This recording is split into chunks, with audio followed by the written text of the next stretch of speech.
Welcome to Wake Up Wednesday. This is Regina Clark, and I'm just going to tell you this is take three because I have been so emotional this morning. I got back from Mexico yesterday, and my heart is just full.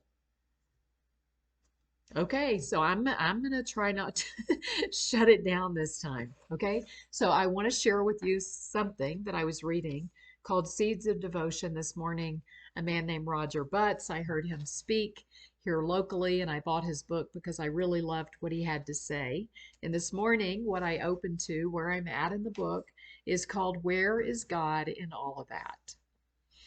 It begins Psalm 139:7. Where can I go to flee from your spirit?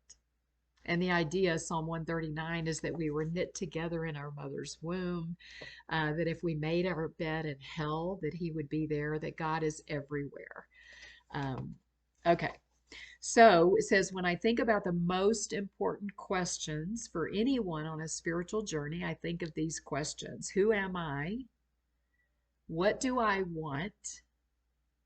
And who or what is God to me? Because it's going to be personal and it's going to be unique. Another question that I love to ponder also from the world of spiritual direction is, where is God in all of that? I've asked that many times as a chaplain. I met recently with a family who needed a simple graveside service for their wife, mother, grandmother named Audrey. I sat with them at the funeral home. Tell me about Audrey. The stories gushed out. Her grandson talked about how she taught him to cook and how he helped her clean the sink when he was a child. He loved cleaning the sink, something about the Ajax and the bubbles. Until the end, they cleaned sinks together. Another person mentioned her garden. Her sons loved gardening with her. They both loved pulling weeds and collecting the bounties she had so carefully nurtured. Someone mentioned her pineapple upside down cake, someone else her love of quilting, which turned into gifts for her children in crisis, baby blankets, and so on. There was a quiet generosity to her life. I sat there reminded once again that life is so much about the small moments.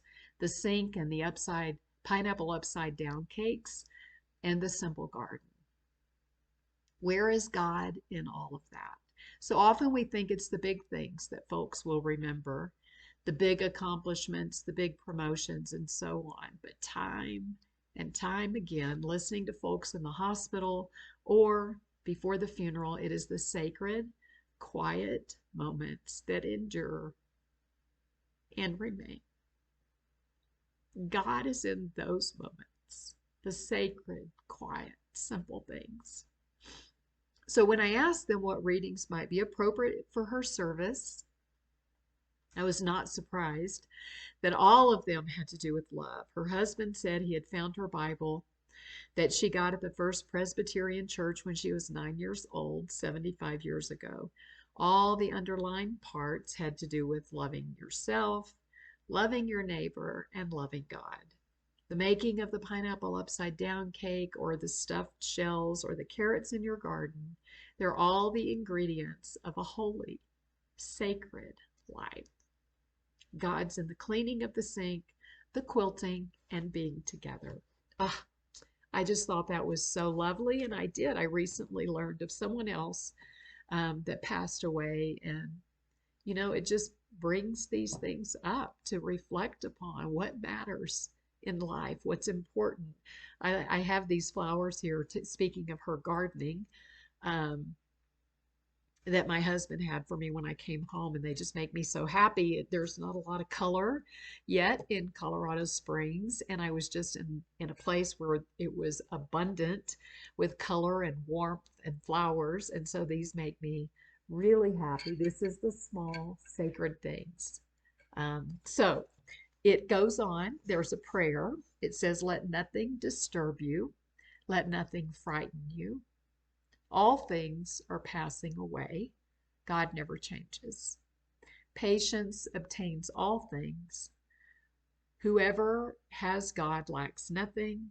God alone suffices.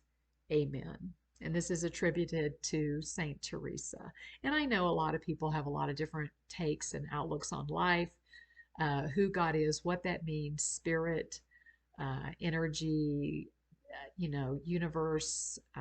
There's just your higher self.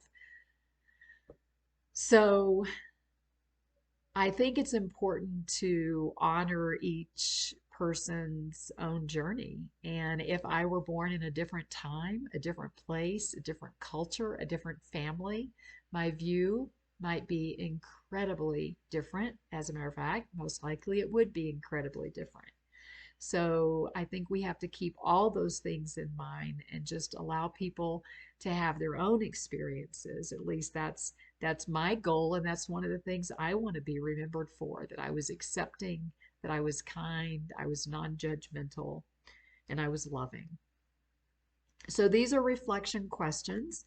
Says and I find these really interesting. It says write your own obituary. What would that look like? To go take some time. These are internal processes and things to think about as we move through life. How will I be remembered? Write an ethical will for your children and their children or your loved ones near and far. What memories will folks hold of you? How do you try to pay attention to the sacred and to the ordinary? I'm going to fix something real quick. So forgive me. Okay. So, how do I pay attention to the sacred, to the ordinary, there's just so much. And it's if we're too busy going, going, going, doing, doing, doing, then it's really so much harder to just appreciate the small things, the details, the beauty in life, the flowers, the sun.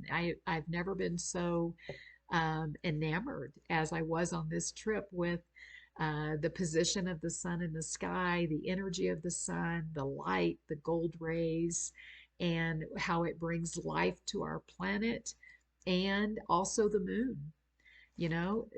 We did a full moon thing and the drumming and out on the beach, and we have these amazing experiences. And these are people who aren't watching TV, and they're filling up their evenings, they're making music, they're having fellowship, and it was really an incredible experience. So I'm so glad I got to go, and I'm bringing things back with me, things that I want to incorporate into my life.